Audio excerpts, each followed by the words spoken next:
لله رب العالمين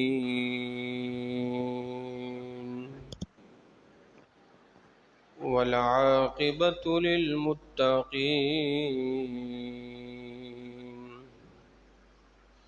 والصلاة والسلام على سيد الأنبياء والمرسلين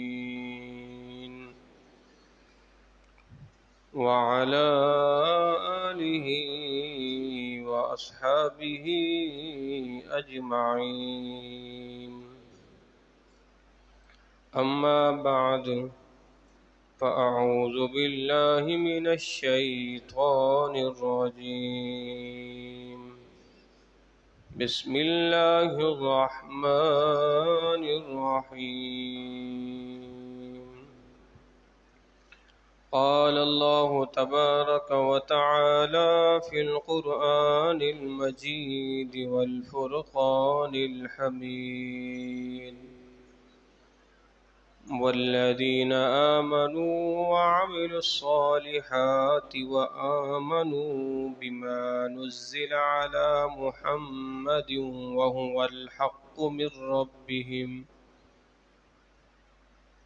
آمنت بالله صدق الله العظيم وصدق رسوله النبي الكريم الأمين،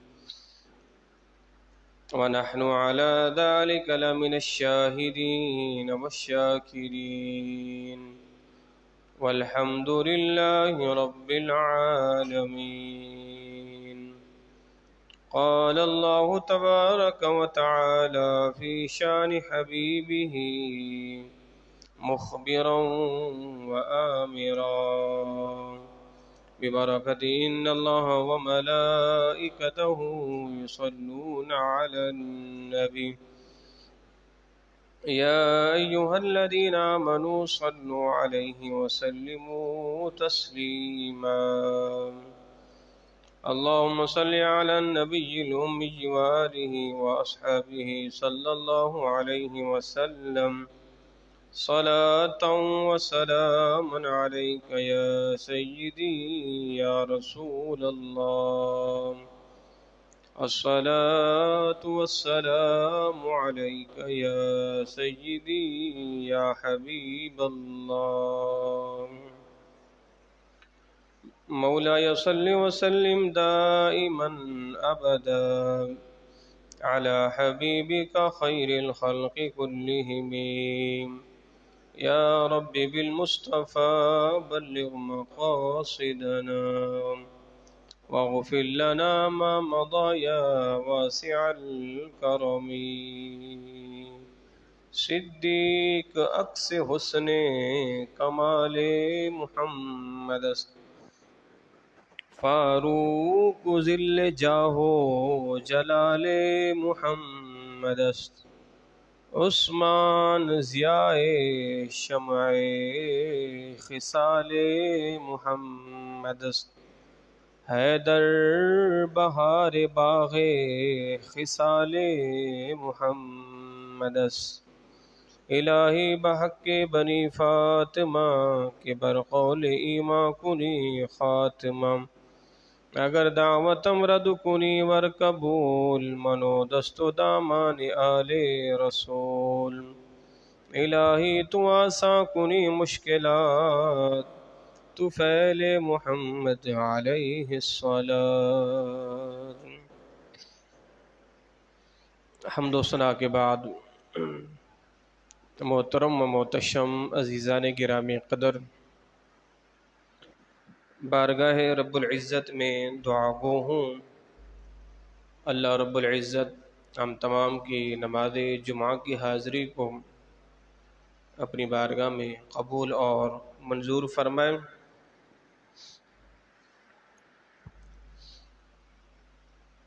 ترجمہ قرآن کا سلسلہ ہم نے جاری کیا ہوا تھا. آج 26ویں پارہ سورۃ محمد، اس کی ہم تفسیر و تشریح آپ کے گوش و گزار کریں گے. اللہ رب العزت ہم سبوں کو قرآن پاک کی تلاوت کی توفیق عطا فرمائے۔ سورۃ محمد یہ مدنی سورت ہے، اور سورۃ بقرہ کے بعد اس سورت کی آیات بینات کا نزول ہوا ہے، یا یوں سمجھیں کہ یہ سورت بقرہ کی تضمین ہے۔ اس کے اندر اللہ رب العزت نے منافقین کا ذکر کیا ہے، اور اہل ایمان کو جہاد کا حکم دیا ہے، اور ایک اس سورت کا نام سورۃ القتال بھی ہے، سورۃ محمد کا ایک نام سورۃ القتال بھی ہے۔ اللہ رب العزت ارشاد فرماتا ہے، الذین کفروا وصدوا عن سبیل اللہ، وہ لوگ کہ جنہوں نے کفر کیا، وصدوا عن سبیل اللہ، اور اللہ کی راہ سے لوگوں کو روکتے ہیں۔ صدو کا معنی خود بھی رکنا اور دوسروں کو بھی روکنا ہے، تو فرمایا کہ وصدوا عن سبیل اللہ، اور وہ اللہ کی راہ سے روکتے ہیں۔ اضل اعمالہم، اللہ نے ان کے سارے اعمال کو برباد کر دیا۔ اب یہاں پر اعمال سے مراد یہ ہے، یا تو وہ یہودی تھے کہ جو جناب موسیٰ علیہ السلام کی کتاب تورات کی تلاوت کرتے رہے اور اعمال صالحہ کرتے رہے، جب حضور کا زمانہ آیا تو حضور کو نبی ماننے سے انکار کر دیا تو ان کے سارے اعمال برباد ہو گئے، یا پھر اس سے مراد منافقین مکہ ہیں، مشرکین مکہ ہیں، بلکہ مشرکین مکہ ہیں، کیونکہ منافقین تو مدینے میں تھے، تو مشرکین مکہ ہیں کہ مشرکین مکہ حضور کے اعلان نبوت سے پہلے بھی حاجیوں کی خدمت کرنا یہ مشرکین مکہ اپنے لیے سعادت سمجھتے تھے۔ اجعلتم سقایۃ الحاج، کیا تم حاجیوں کو پانی پلاتے ہو، وعمارۃ المسجد الحرام، مسجد حرام کی تعمیر کرتے ہو۔ تو زمانہ جاہلیت میں مشرکین مکہ نے حاجیوں کی خدمت کی ڈپٹی تقسیم کی ہوئی تھی۔ کچھ تو ایسے تھے کہ جو حاجیوں کو جن کا ذمہ پانی پلانا، اور کچھ ایسے تھے کہ جن کے ذمے حاجیوں کی رہائش کا انتظام کرنا، اور کچھ کے ذمے خانہ کعبہ کی صفائی ستھرائی کرنا، اس لیے کہ حج تو جناب ابراہیم علیہ السلام کے زمانے سے چلا آ رہا ہے نا، تو حج تو اس وقت بھی ہوتا تھا جب سرکار صلی اللہ علیہ وسلم نے اعلان نبوت نہیں فرمایا تھا، مگر اس کا طریقہ الگ تھا۔ ہاں، صفا مروہ پہ سعی بھی ہوتی تھی، اور یہ قربانی جو دیتے تھے وہ اپنے بتوں کے پاس جا کے حج کی قربانی دیتے تھے، حج کی قربانی دیتے تھے، اور جب حرم میں داخل ہوتے تو اپنا ایک بت تھا کہ جہاں وہ اپنی چادروں کو اتار کے ان درختوں پہ لٹکا کر وہاں سے برہانہ ننگے ہو کے وہ خانہ کعبہ کا طواف کرتے تھے، اور اسی طرح اور بھی دیگر یہ کام کرتے تھے۔ تو یہ سمجھتے کہ یہ جو ہمارے کام ہے نا، یہ ہمارے لیے نجات کا ذریعہ ہے، نجات کا ذریعہ ہے، کیونکہ حضرت ابراہیم علیہ السلام کے بیٹے جناب اسماعیل علیہ السلام، آپ نے اس مقدس سرزمین کو آباد کیا، اور اس وقت ایک قبیلہ جرہم کہ جو سفر کر رہا تھا تو انہوں نے دیکھا کہ ایک پانی کا چشمہ ہے، یعنی پرندوں کو اڑتا ہوا بیٹھتا ہوا دیکھا تو سمجھ گئے کہ یہاں کوئی پانی ہے۔ تو وہ قبیلہ جو سفر کر رہا تھا تو اس نے اپنے قافلے کا رخ صفا مروہ کی طرف موڑا، اور وہاں پہ پانی کا چشمہ تھا تو دیکھا کہ ایک عورت ایک بچہ بیٹھا ہوا ہے، تو ان سے کہا آپ ہمیں اس سے پانی پینے دیجئے۔ تو جناب ہاجرہ نے فرمایا ایک شرط پر، یہ کنواں ہمارا ہی رہے گا، ملکیت ہماری ہی رہے گی، ایک شرط پر پانی دیں گے، اگر تم ہمیں ضروریات زندگی کا سامان دو، راشن کی مد میں اگر دو تو تم یہ پانی استعمال کر سکتے ہو۔ تو وہ قبیلہ وہاں پر آباد ہو گیا، وہاں پر انہوں نے رہن سہن شروع کر دیا، اور پھر اس قبیلے کے لوگوں نے خانہ کعبہ کا متولی بھی اسی قبیلے کا ایک شخص بنا کہ جو خانہ کعبہ کی دیکھ بھال کرتا. پھر اس کے بعد ایک اور شخص وہ خانہ کعبہ کا متولی بنا کہ جس نے قبیلہ جرہم کے سردار کو مار دیا. پھر اس کے بعد اس کو ہو گیا ایک مرض. تو لوگوں نے کہا کہ ملک شام میں ایک گرم پانی کا چشمہ ہے، تم وہاں پر جاؤ غسل کرو تو تمہارا یہ مرض جاتا رہے گا. تو جب یہ شخص ملک شام یمن کی طرف گیا، وہاں جا کے اس نے اس گرم چشمے سے غسل کیا، اس کا مرض جاتا رہا. تو پھر اس نے ملک شام یمن میں دیکھا کہ کچھ لوگ بتوں کی پوجا کر رہے ہیں. تو کہا یہ کیا ہے؟ تو انہوں نے کہا کہ یہ وہ ہیں کہ جو رب کے سفارشی ہیں، اللہ کے یہاں ہماری سفارش کروائیں گے، یہ ہماری حاجتوں کو پورا کرتے ہیں، ہماری مرادوں کو پورا کرتے ہیں.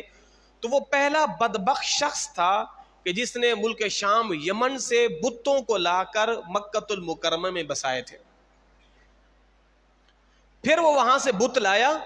بت لانے کے بعد اس نے کئی بتوں کو خانہ کعبہ میں رکھا، اور پھر ہر قبیلے کا بت الگ تھا.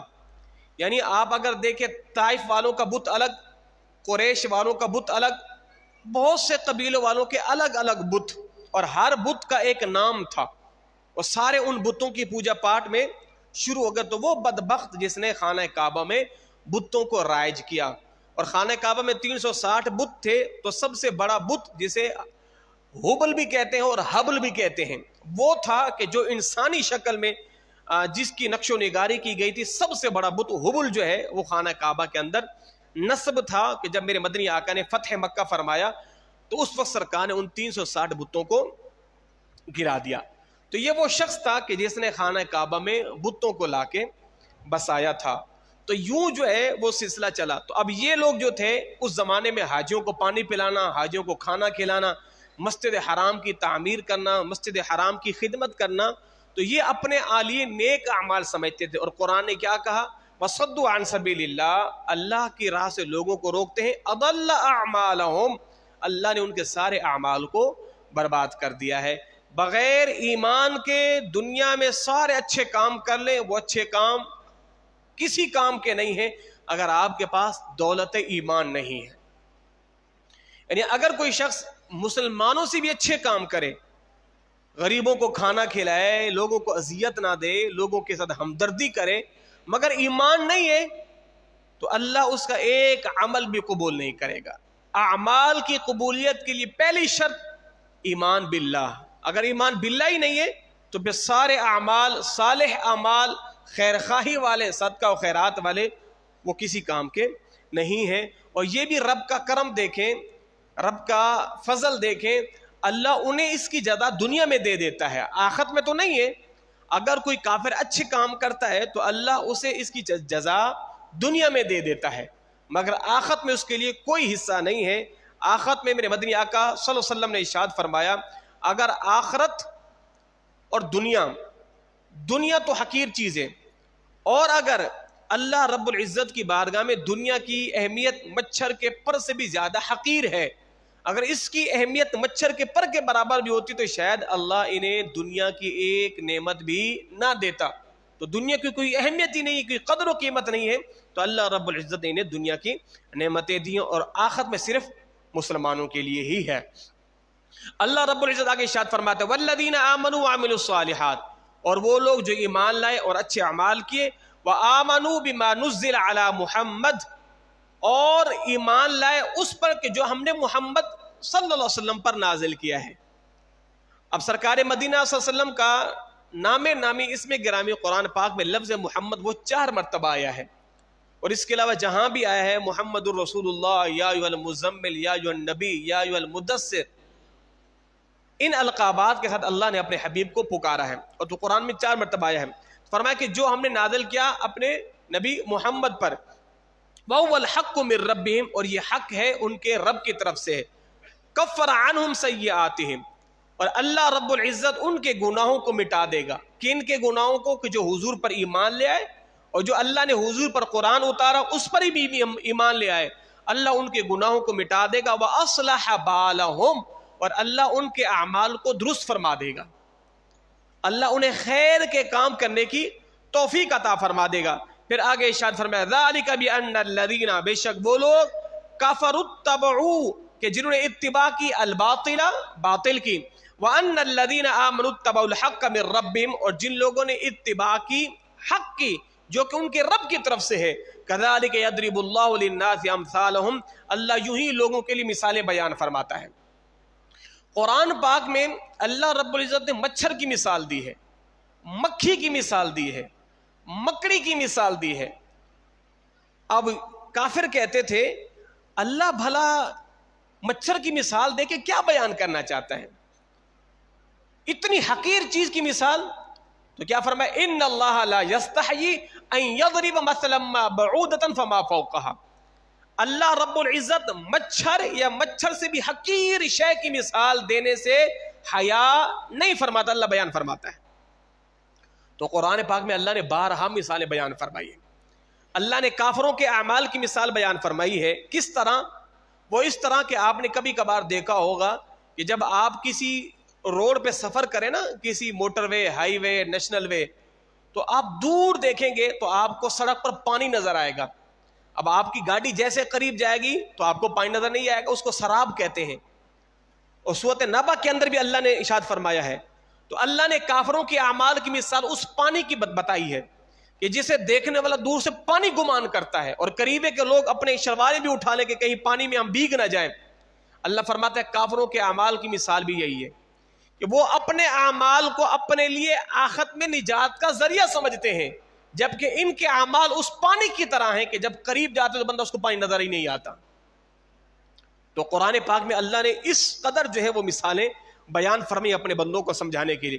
پھر آگے ارشاد فرمایا فَإِذَا لَقِيتُمُ الَّذِينَ كَفَرُوا فَضَرْبَ الرِّقَابِ، اے اہل ایمان جب تم ملو کافروں سے، فَضَرْبَ الرِّقَابِ، ان کی گردنوں کو مارو۔ جب تک حضور نے اعلان ہجرت نہیں فرمایا تھا تو مکے میں اللہ نے اپنے نبی کو جہاد کا حکم نہیں دیا تھا۔ یہ مکہ میں صحابہ کرام اذیتیں تکلیف برداشت کرتے رہے۔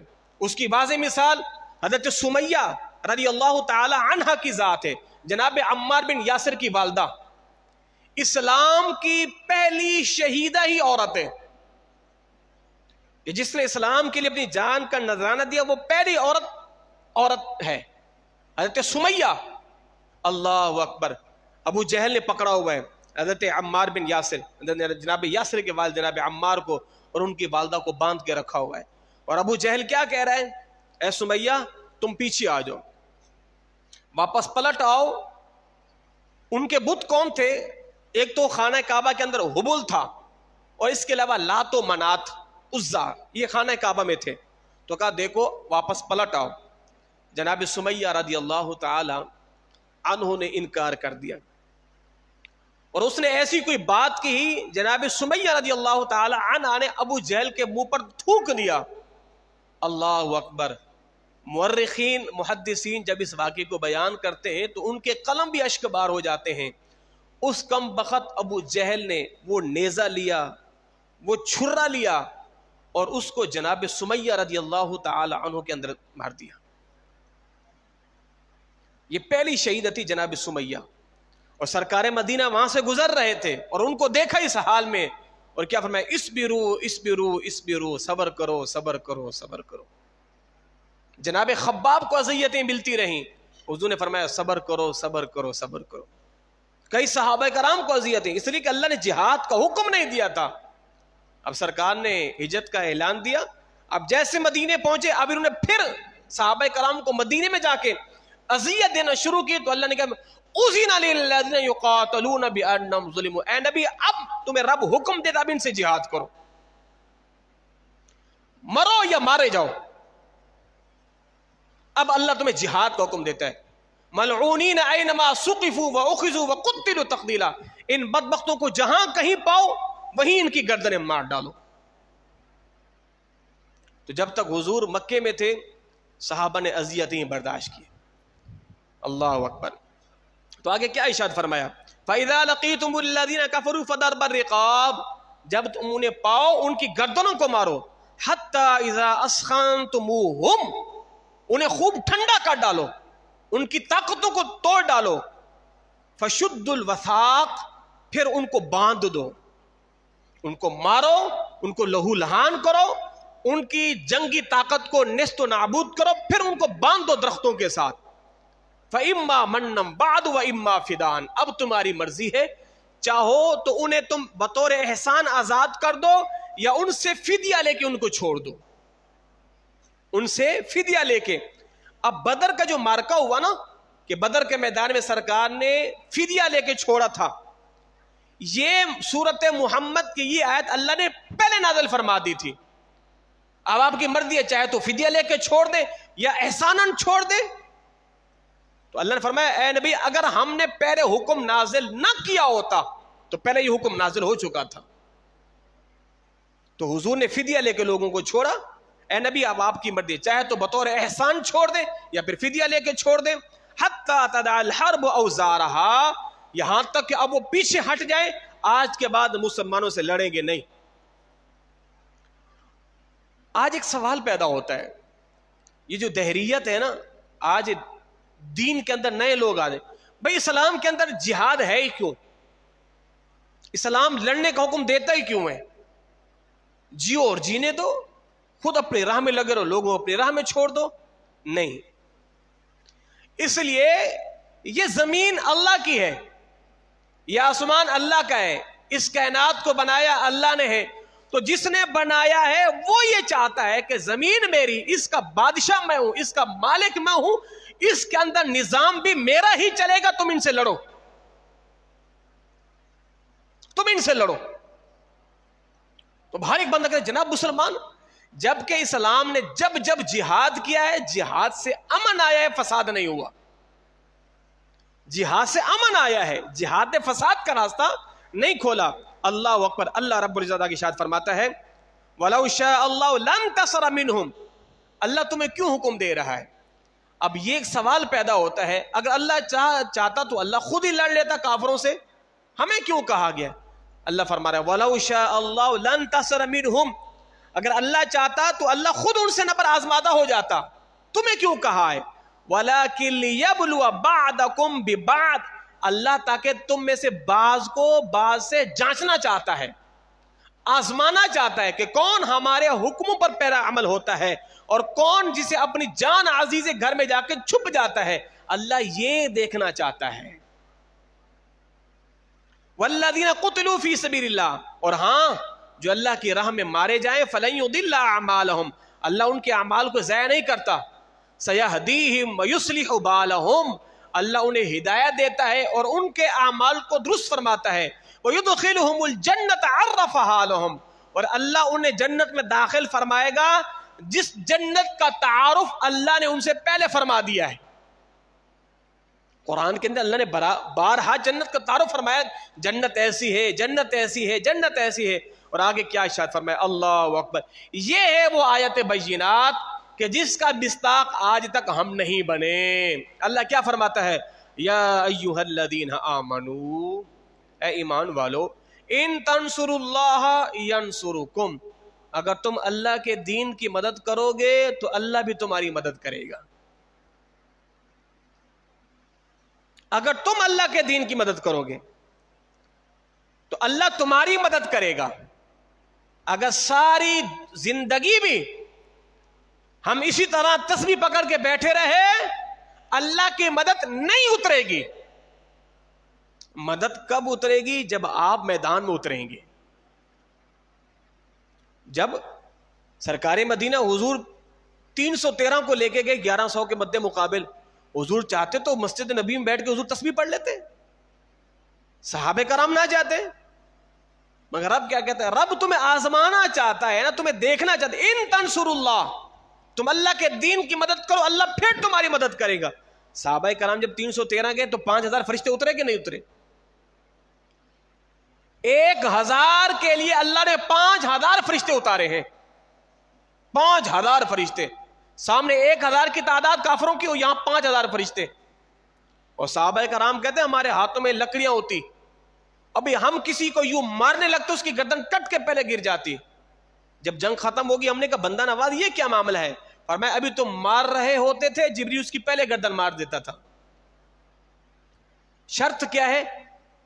پہل تمہاری طرف سے ہونی چاہیے. فَاذْكُرُونِي أَذْكُرُكُمْ، پہلے تم مجھے یاد کرو پھر میں تمہیں یاد کروں گا. تم چل کے آؤ ہم دوڑ کے آئیں گے، تم دوڑ کے آؤ ہماری رحمت تمہارا بھر بھر کے استقبال کرے گی.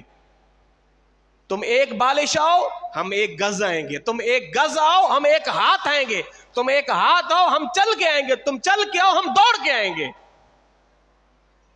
پہل تمہاری طرف سے ہونی چاہیے، پہل تم کرو. اٹھ باندھ کمر کیا ڈرتا ہے، پھر دیکھ خدا کیا کرتا ہے. نکلو تو صحیح پہلے. تو یہ نسخہ بٹھا لے دماغ میں، اگر پہل یہاں سے ہوگی پھر وہاں سے پہل ہوگی، ورنہ نہیں ہوگی، کبھی بھی نہیں ہوگی. اور قرآن نے کہا ہے اگر تم نے اللہ کو بھلا دیا ہے اللہ نے بھی تمہیں بھلا دیا ہے. وَلَا تَكُونُوا كَالَّذِينَ نَسُوا اللَّهَ، ان لوگوں کی طرح نہیں ہو جانا جنہوں نے اللہ کو بھلایا بلکہ وہ اپنے آپ کو بھلا بیٹھے ہیں. اگر تم رخ موڑو گے تو ہماری رحمتیں تمہاری طرف متوجہ ہی نہیں ہوں گی. جاؤ، ضرورت تمہیں ہے، حاجت تمہیں ہے، تم آؤ نا ہماری طرف چل کے. ہاں کوشش تم کرو، پھر دیکھو رب کی رحمتوں کا نزول کیسے ہوتا ہے. ان تنصروا اللہ ینصرکم، اللہ کے دین کی مدد کرو پھر اللہ تمہاری مدد کرے گا. آج ہمارے ملک پاکستان کا حال دیکھیں، ہماری یہ زب و حالی، ہماری یہ ذلت، ہماری یہ پسپائی ہمارا مقدر کیوں بن چکی ہے؟ ہم نے اللہ کے دین کی مدد نہیں کی. اور یہ دماغ میں بات بٹھا لے، دین صرف نماز کا نام نہیں ہے، دین فقط روزے کا نام نہیں ہے، دین فقط قرآن کی تلاوت کا نام نہیں ہے. دین اس بات کا نام ہے زمین بھی اللہ کی، نظام بھی اللہ کا ہوگا. یہ ہے دین. اس کو ان الدین عند اللہ الاسلام، رب فرماتے ہیں رب کو بڑا محبوب دین اسلام ہے، اس کو رائج کرو. نماز کے اندر فقط دین نہیں، تو دین ہے ہی یہی. اللہ اکبر. آگے کیا فرمایا؟ والذین کفروا فتعسا لهم واضل اعمالهم، اور وہ لوگ جنہوں نے کفر کیا اللہ نے برباد کر دیا اور ان کے اعمال کو بھی ضائع کر دیا. ذالک بانہم کرہوا ما انزل اللہ، ان کو یہ بات ناگوار گزری کہ جو ہم نے اپنے حبیب پر نازل کیا ہے. فاحبط اعمالهم، اللہ نے ان کو اعمال کو ضائع کر دیا. افلم یسیروا فی الارض، چلو پھرو زمین میں، ملک شام، یمن، اردن، لبنان، یہاں کئی بنی اسرائیل کی تباہ شدہ قومیں ہیں، جاؤ دیکھو. فینظروا کیف کان عاقبۃ الذین من قبلہم، جاؤ دیکھو ان کا ہم نے حشر کیا تھا. دمر اللہ علیہم، دمر اللہ. اس کا ایک ترجمہ اگر میں اپنے لفظوں میں یوں کروں نا، کوئی کہتا ہے جناب تم نے تو اس کا بھیجا ہی نکال دیا ہے. ہم کہتے ہیں جناب تم نے اس کا بھیجا ہی نکال دیا ہے. تو دمر اللہ علیہم، اللہ نے ان کا بھیجا نکال دیا، اللہ نے ان کو یوں برباد کر دیا ہے. وللکافرین امثالها، اے کافرو تمہارے لیے یہ مثالیں ہیں، عبرت پکڑو. ذالک بان اللہ مولا الذین آمنوا. اب یہ دیکھیں کتنی پیاری آیت ہے. بے شک اللہ ہی مولا ہے ان لوگوں کا جو ایمان لائے. وان الکافرین لا مولا لهم، کافروں کا کوئی مولا نہیں ہے. جنگ کے میدان میں نا بدر کا مارکا تھا یا احد کا مارکا تھا. ابو جہل نے جب اپنی قوم کو دیکھا نا تو اس نے کیا کہا؟ لنا العزى ولا عزى لكم. توجہ رکھیے گا، عزا کس کو کہتے ہیں؟ بت کا نام ہے. تو ابو جہل نے کیا کہا؟ میرے مدنی آقا نے جو جواب دیا نا، اوئے ہوئے سبحان اللہ. ابو جہل کہتا ہے لنا العزى ولا عزى لكم، ہمارے پاس عزا ہے تمہارے پاس عزا بولو نہیں ہے. عزا کون تھا؟ بت تھا. لنا العزى ولا عزى لكم، ہمارے پاس عزا ہے تمہارے پاس عزا نہیں ہے. اب صحابہ کرام حضور ہم کیا جواب دیں؟ حضور نے کیا جواب دیا؟ فرمایا کہ تم کہو اللہ مولانا ولا مولا لکم. تم کہو ان سے اللہ ہمارا مولا ہے، تمہارا تو کوئی مولا ہی نہیں ہے. اللہ مولانا ولا مولا لکم، اللہ ہمارا مولا ہے، تمہارا تو کوئی مولا ہی نہیں ہے. پھر انہوں نے کیا کہا؟ لنا الحبل، ہمارے پاس حبل ہے. صحابہ نے کیا کہا؟ اللہ اکبر، ہمارے پاس اللہ کی ذات ہے. تو کیا فرمایا؟ اللہ ان کا مولا ہے جو ایمان لائے، کافروں کا اللہ مولا نہیں ہے. اب یہ آیت اہل ایمان کے لیے کتنی تسکین کا سبب ہے. اللہ ہی میں میرا مولا ہے. حسبی اللہ و نعم الوکیل، نعم المولا و نعم النصیر. اللہ ہی مجھے کافی ہے، وہی بہترین کارساز ہے، وہی میری مدد کو آنے والا ہے، وہی میری مدد کرنے والا ہے. حسبی اللہ، اللہ ہی مجھے کافی ہے بس. آگے کیا فرمایا؟ ان اللہ یدخل الذین آمنوا وعملوا الصالحات، بے شک وہ لوگ جو ایمان لائے، اچھے اعمال کیے، اللہ انہیں جنت میں داخل فرمائے گا جس کے نیچے نہریں بہتی ہیں. والذین کفروا یتمتعون ویأکلون، وہ لوگ جنہوں نے کفر کیا اور وہ برت لیا، دنیا میں کھا لیا. کس طرح؟ یأکلون کما تأکل الانعام، دنیا میں ایسے ٹھوستے رہے جیسے جانور کھاتے ہیں. والنار مثوی لہم، ان کا ٹھکانہ آگ ہے. گویا کہ کافروں کو اللہ نے کیا فرمایا؟ تمہارا کھانا پینا ایسے جیسے جانور کھاتے پیتے ہیں. جانور کا کوئی نہیں ہے، اس نے کھانا پینا سونا ہے. اے اہل ایمان، تمہیں تو یہ زیب نہیں دیتا نا. تم بھی کھائے پیے سو گئے، کھائے پیے سو گئے. صبح اٹھا کھایا، دوپہر کو کھایا، شام کو کھایا، پھر سو گئے. صبح کام کو گئے، پھر کھایا، پھر سو گئے. اور میرے مدنی آقا کیا فرماتے ہیں؟ حضور اے پروردگار، محمد آل محمد کو اتنا دے کہ جس سے کمر سیدھی ہو سکے، تاکہ تیری بارگاہ میں کھڑا ہو کے میں محمد قیام کر سکوں. اتنا دے، بس اتنا دے جس سے کمر سیدھی ہو سکے، کیونکہ بھوک کے مارے کمر سیدھی نہیں ہوتی. خندق کے میدان میں سرکار نے 2 پتھر کیوں باندھے ہوئے تھے؟ اس کی کئی معنی ہیں. اس کا ایک مفہوم تو یہ کہ پتھر حضور نے اس لیے باندھے تھے تاکہ بھوک کی شدت کم ہو، کیونکہ پتھروں کے اندر ٹھنڈک ہے، وہ ٹھنڈک جب معدے کو پہنچے گی تو بھوک کی شدت کم ہو گئی. نمبر 1. نمبر 2، حضور نے پتھر اس لیے باندھے تھے تاکہ کمر جھکے نہیں. جب کمر جھکے گی نہیں تو سرکار کھڑے ہو کے قیام کر سکیں گے. نمبر 3، حضور نے پتھر اس لیے باندھے کہیں صحابہ کرام حضور کے اس جسم نازنی کو دیکھ کے وہ غم میں نہ پڑ جائیں. اللہ اکبر. تو کیا فرمایا کہ جو لوگ کھاتے ہیں پیتے ہیں اور ان کا ٹھکانہ جہنم ہے. تو اہل ایمان کو یہ زیب نہیں دیتا، کھایا پیا سو گیا، وہ جانوروں کی طرح ہے. بھئی جانور کیا کرتے ہیں؟ کھاتے ہیں پیتے ہیں، ایک دوسرے کی حاجتیں پوری کرتے ہیں، پھر مر جاتے ہیں، کاٹ دیے جاتے ہیں. تو مسلمان ہے، اللہ نے تو ایک مقصد دے کے بھیجا ہے، کھایا پیا سو گیا ختم. تو اس ایسے ہمیں عبرت حاصل کرنی چاہیے. اللہ آگے ارشاد فرماتا ہے، اے نبی وَكَأَيٍّ مِّن قَرْيَةٍ، اے نبی اس سے پہلے بھی بڑی بڑی بستیاں گزری ہیں جو ان سے زیادہ قوت میں تھے، طاقت میں تھے، کہ جن لوگوں نے آپ کو نکالا ہے نا مکے سے. اے نبی ان سے بڑی بھی طاقتور قوم عاد، کہ جن کے جسم کے ڈولے جو ہے وہ درختوں کی مانند ہوتے تھے. اے نبی ان سے بڑی بڑی بستیاں گزری ہیں طاقت میں، یہ تو کچھ بھی نہیں ہے جنہوں نے آپ کو نکالا ہے. فَلَا نَاصِرَ لَهُمْ، ان کا کوئی مددگار نہیں ہے. تو اللہ اپنے حبیب کو تسلی دے رہا ہے، اے نبی آپ پریشان نہ ہو، جنہوں نے آپ کو نکالا یہ تو کچھ بھی نہیں ہے پہلوں کے مقابلے میں. اللہ نے ان سے بڑے بڑوں کو برباد کر دیا، یہ کیا چیز ہے؟ أَفَمَنْ كَانَ عَلَى بَيِّنَةٍ مِّن رَبِّهِ، جو شخص واضح طور پر اللہ کی طرف سے روشن نشانیوں پر ہو، تو کیا اس شخص کی طرح ہو سکتا ہے کہ جو برے اعمال کرتا ہو اور جو اپنی خواہشات کی پیروی کرتا ہو؟ ہرگز نہیں ہو سکتا. اب آگے اللہ نے جنت کی مثال دی، مثل الجنت التی وعد المتقون. اے اہل ایمان، ہم نے تم سے جس جنت کا وعدہ کیا ہے متقین سے، اس کے اندر کیا کیا ہے؟ فیہا انہار من ماء غیر آسن، ایسا پانی ہے کہ جس پانی میں کبھی تغیر نہیں آئے گا، جو پانی کبھی خراب نہیں ہوگا، جو پانی کے اندر کبھی بدبو نہیں آئے گی. وَأَنْهَارٌ مِّن لَبَنٍ لَمْ يَتَغَيَّرْ طَعْمُهُ، اس کے اندر دودھ کی نہریں ہیں، ایسی دودھ کی نہریں ہیں جن کا ذائقہ کبھی بھی نہیں بدلے گا، ہمیشہ ایسا لگے گا تازہ تازہ دودھ پینے کو مل رہا ہے. اور آگے کیا فرمایا؟ وَأَنْهَارٌ مِّن خَمْرٍ لَذَّةٍ لِلشَّارِبِينَ، شراب کی نہریں ہیں. کیسی نہریں ہیں؟ کہ جس کو پینے سے بندے کو لذت حاصل ہوگی. آج کی شرابیں کہ جس کو پی کے انسان بہک جاتا ہے، خمار میں آ جاتا ہے، بہکی بہکی باتیں کرتا ہے، وہ پاکیزہ شراب ہوگی جس کو پینے سے بندہ بہکے گا نہیں، لذت ہی لذت حاصل کرے گا. وَأَنْهَارٌ مِّنْ عَسَلٍ مُصَفَّى، اور شہد کی نہریں ہیں، صاف ستھری شہد کی نہریں.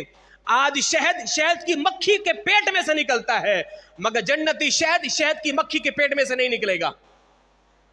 اس کے اندر شہد کا کوئی چھتا نہیں ہوگا، صاف پاکیزہ شہد ہوگا. اللہ نے 4 نہروں کا بیان فرمایا ہے، پانی کی نہر، دودھ کی نہر، شہد کی نہر اور شرابن طہورا کی نہر. یہ کس کے لیے؟ اہل ایمان کے لیے. آگے کیا فرمایا؟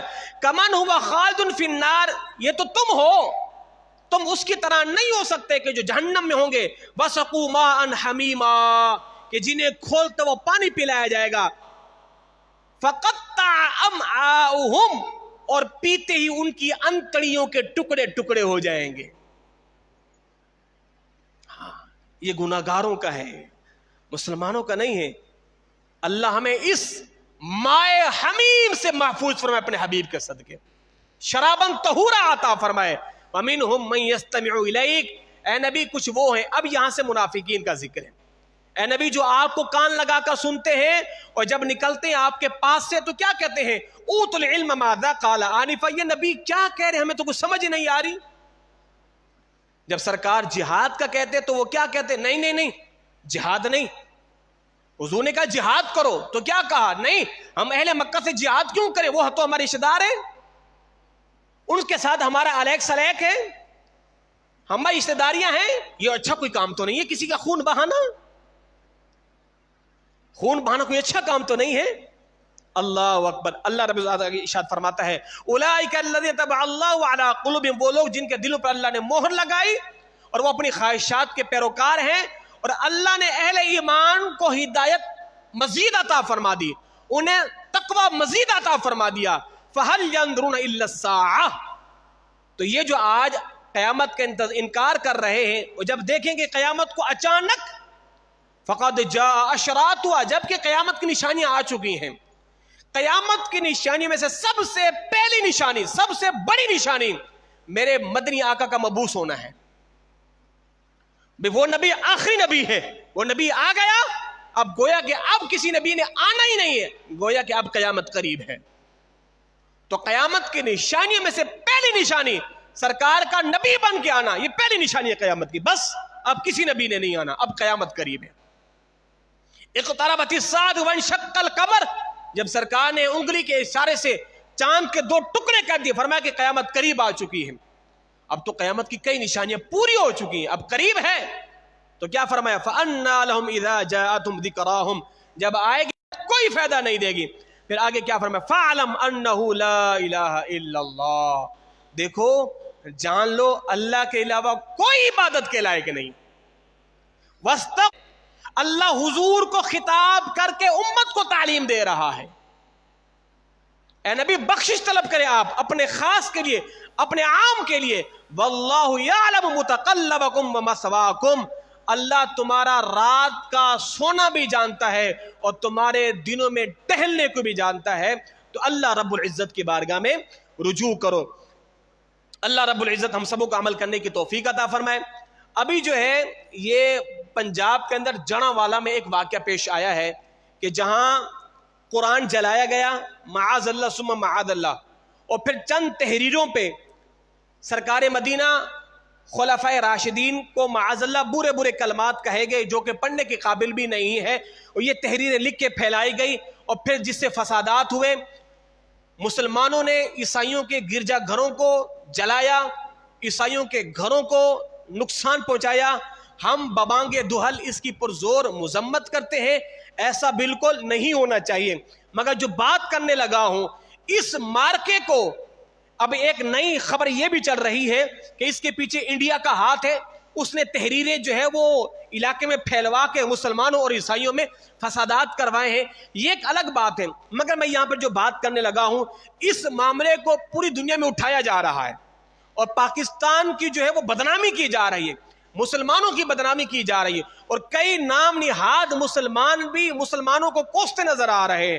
ہم پرزور مذمت کرتے ہیں اس لیے کہ اسلام اقلیتوں کے تحفظوں کا خواہاں ہے. اسلام اقلیتوں کو تحفظ دیتا ہے، ان کی عبادت گاہوں کو، ان کے گھروں کو تحفظ دیتا ہے. مگر اس کے پیچھے جو اصل بات ہے اس کو چھپایا جا رہا ہے. یہاں تک تو کہا جا رہا ہے کہ مسلمانوں کو یہ نہیں کرنا چاہیے تھا، وہ تو ہم بھی کہتے ہیں نہیں کرنا چاہیے تھا، مگر اس کے پیچھے جو اصل محرک ہے وہ یہ کہ کسی عیسائی کا قرآن کو جلانا، قرآن کے اوراق کو پھاڑ کے پھینکنا، اس کو پسے پشت ڈال دیا ہے اور مسلمانوں کی بات کو لے کے اچھالا جا رہا ہے. ہم یہ کہتے ہیں, ہم پرزور مذمت کرتے ہیں یہ جو گرجا گھروں کو نقصان پہنچایا گیا, اور اس کے پیچھے جو اصل محرک ہے کہ جنہوں قرآن کے اوراق کو پھاڑ کے سڑکوں پہ پھینکا, سب سے پہلے انہیں پکڑا جائے, انہیں پابند سلاسل کیا جائے, تاکہ ایسے محرک لوگوں کو سزا جب ملے گی تو پاکستان کے اندر پھر ایسا کوئی قدم نہیں اٹھائے گا. جس وطن عزیز کے اندر اقلیت آٹے میں نمک کے برابر ہے, مگر یہ ملک پھر بھی انہیں تحفظ دیتا ہے, انہیں جو ہے وہ سرکاری سیٹوں پر براجمان بھی کرتا ہے.